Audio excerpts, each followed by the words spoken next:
જંગલમાં મેળો આવ્યો હતો. મેળામાં જાત જાતના ચકડોળ હતા. કોઈ ચકડોળ રકાબી જેવા તો કોઈ ટ્રેન જેવા લાગતા હતા. સૌથી મજાનું તો હોડીવાળું ચકડોળ હતું, જેમાં બેસીને પક્ષીઓ આસમાનમાં તરતા હોય તેવો અનુભવ કરતા હતા. આ બધાની વચ્ચે એક વિશાળ ચકડોળ આકાશને આંબી રહ્યો હતો. તેમાં બેઠેલું કાગડીનું નાનકડું બચ્ચું કાલું તો આનંદથી છલકાઈ રહ્યું હતું. આ તેનો પહેલો અનુભવ હતો અને તેની ખુશીનો કોઈ પાર ન હતો. કાલુની આંખોમાં ચમક હતી. કાલુ પહેલી વખત ચકડોળમાં બેઠો હતો. જ્યારે ચકડોળ ઉપર જતું ત્યારે કાલુને લાગતું કે તે આકાશને સ્પર્શી રહ્યું છે. કાલુનો આ આનંદ જોઈને લાગતું હતું કે જાણે તે ક્યારેય નીચે ઉતરશે જ નહીં. પણ એટલામાં જ ચકડોળ અટકી ગયો અને કાલુ નીચે ઉતરી ગયો. મમ્મી મમ્મી, મજા આવી ગઈ. હું તો આકાશને અડી આવ્યો. મને તો લાગતું હતું કે હું કોઈ પક્ષીનો રાજા બની ગયો છું. હા મારા વાલા, તારો ચહેરો જ કહી દે છે કે તને કેટલી મજા આવી.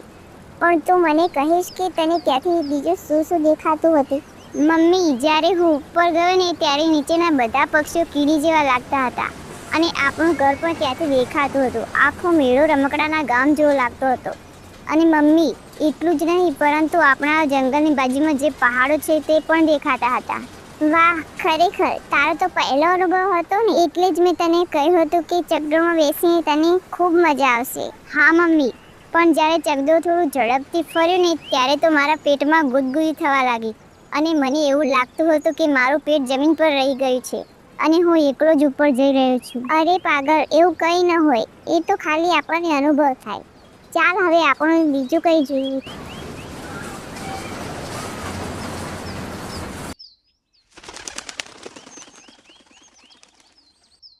મમ્મી, અમે આવી ગયા. અરે, તમે આવી ગયા? હા મમ્મી. મમ્મી, આપણા જંગલમાં તો મેળો આવે છે. મમ્મી, ચાલો ને મેળામાં ફરવા જઈએ. મારા વાલાઓ, મેળામાં જવું છે ને? હું તમને જરૂર લઈ જઈશ, પણ અત્યારે નહીં. અત્યારે બપોર થઈ ગઈ છે અને ખૂબ ભૂખ લાગી છે. આપણે પહેલા પેટ ભરીને ખાવાનું શોધીએ. પણ મમ્મી, આપણે ભૂખ તો પછી પણ મટાડી શકીએ. પહેલા મેળામાં જઈએ ને? ના બેટા, ભૂખ સૌથી પહેલા. યાદ રાખજો, જ્યાં સુધી આપણે પેટ ભરીને ખાશું નહીં ત્યાં સુધી આપણામાં ઉડવાની તાકાત નહીં આવે. હું જરા બહાર જઈને દાણા શોધી આવું છું અને તમે અહીં સુરક્ષિત રીતે રહેજો. આટલું કહીને ચકલીબેને ઉડાન ભરી. તેમના મનમાં એક જ વાત હતી કે ગમે તેમ કરીને તેમના બચ્ચા માટે પૂરતો ખોરાક લઈ આવો, જેથી તેમનો દિવસ સુખીથી પસાર થાય. અને આ બાજુ પિંકુ અને પિંકી બંને ચકલીબેનના ઘરની નજીક રમી રહ્યા હતા. અને એટલામાં જ કાગડી અને તેનું બચ્ચું કાલું ત્યાંથી પસાર થાય છે અને બંને બચ્ચાઓને જોઈને તરત જ તેમની પાસે આવી જાય છે. પિંકુ અને પિંકી, કેમ છો? મજામાં છીએ. કાકી, તમે કેમ છો? હું પણ મજામાં. કાલુએ હમણાં જ મેળામાં ચકડોળની સવારી કરી, એટલે અમે બંને ખુશ છીએ. ખૂબ મજા આવી. તમે માનશો નહીં, હું તો ચકડોળમાં બેસીને આકાશને અડી આવ્યો.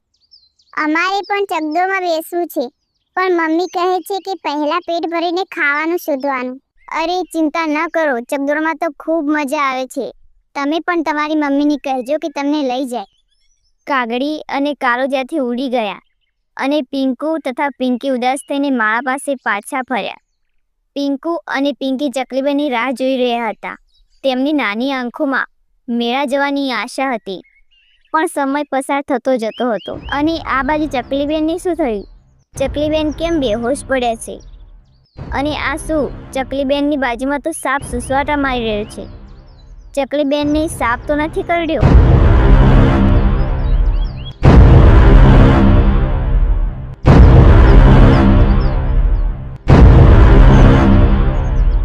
બંને બચ્ચા રડવા લાગ્યા. તેટલામાં ત્યાંથી મીનુ માસી પસાર થયા, જે ચકલીના પાડોશી હતા.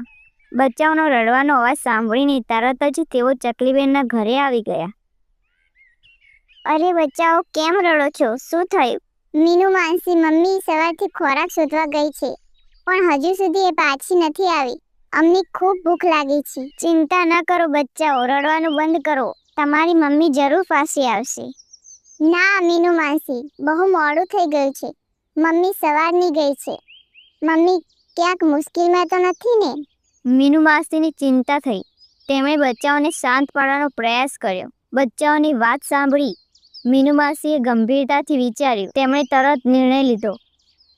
ઠીક છે, તમે અહીં રહો. હું તમારી મમ્મીને શોધીને પાછી આવું છું.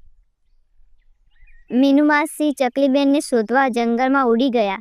થોડીવાર પછી તેમને એક જગ્યાએ ચકલીબેન બેહોશ હાલતમાં મળ્યા. મીનુ માસીએ ચકલીબેનને બેહોશ જોયા અને તેમના શરીર ઉપર સાપના 2 ડંખ જોતા સમજી ગયા કે સાપે ડંખ માર્યા છે અને તરત જ તેઓ ત્યાંથી ચકલીબેનને લઈને ઉડી ગયા. મીનુ માસી જરા પણ સમય ગુમાવ્યા વગર ચકલીને લઈને જંગલમાં સૌથી સમજદાર અને અનુભવી ડૉક્ટર પાસે આવી પહોંચ્યા. ડૉક્ટર સાહેબ, જલ્દીથી દવા કરો. ચકલીબેનને સાપે ડંખ માર્યા છે. ડૉક્ટર સાહેબ, મહેરબાની કરીને બચાવી લો.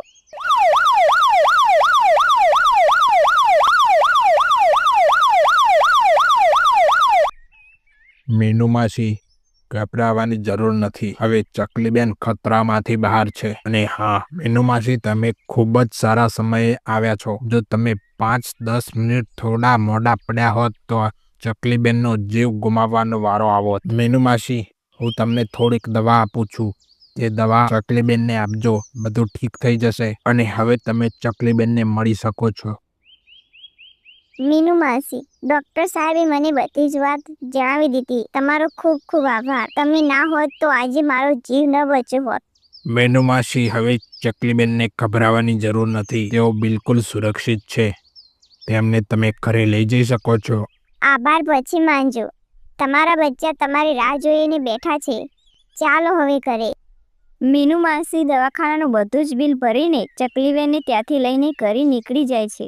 જ્યારે ચકલીબેન અને મીનુ માસી ઘરે પહોંચે છે ત્યારે પિંકુ અને પિંકી તેમની માને જોઈને ખૂબ જ ખુશ થઈ ગયા. મમ્મી, તમે ક્યાં હતા? અમે તમારી બહુ રાહ જોઈ. હું તમારી પાસે જ છું. હવે હું સાવ ઠીક છું. મીનુ માસી મને બચાવી લીધી. એમનો ખૂબ ખૂબ આભાર માનો. પિંકુ અને પિંકીએ મીનુ માસીનો આભાર માન્યો. બધા સાથે મળીને ખુશ હતા. તેટલામાં પિંકુએ ચકલીબેનને યાદ કરાવી. મમ્મી, તે કહ્યું હતું ને કે આપણે મેળામાં જવાનું છે. ચાલો ને મમ્મી, હવે આપણે બધા સાથે મળીને મેળામાં જઈએ. આ સાંભળીને ચકલીબેન વિચારમાં પડી ગયા. તેમને લાગ્યું કે મારા બચ્ચાઓને મેળામાં જવાની કેટલી ઈચ્છા છે, પણ મારી પાસે એટલા પૈસા નથી કે હું તેમને મેળામાં લઈ જઈ શકું. એક મા તરીકે હું કેટલી મજબૂર છું. તેમણે બચ્ચાઓની વાતમાં ફસાવાનો પ્રયત્ન કર્યો.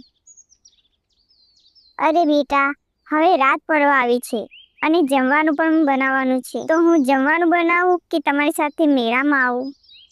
ચકલીનો અવાજ ભલે મક્કમ હતો, પણ તેનું હૃદય દુભાઈ રહ્યું હતું. પણ આ તેની મજબૂરી હતી. મીનુ માસી ચકલીબેનનો ચહેરો જોઈને બધું સમજી ગયા.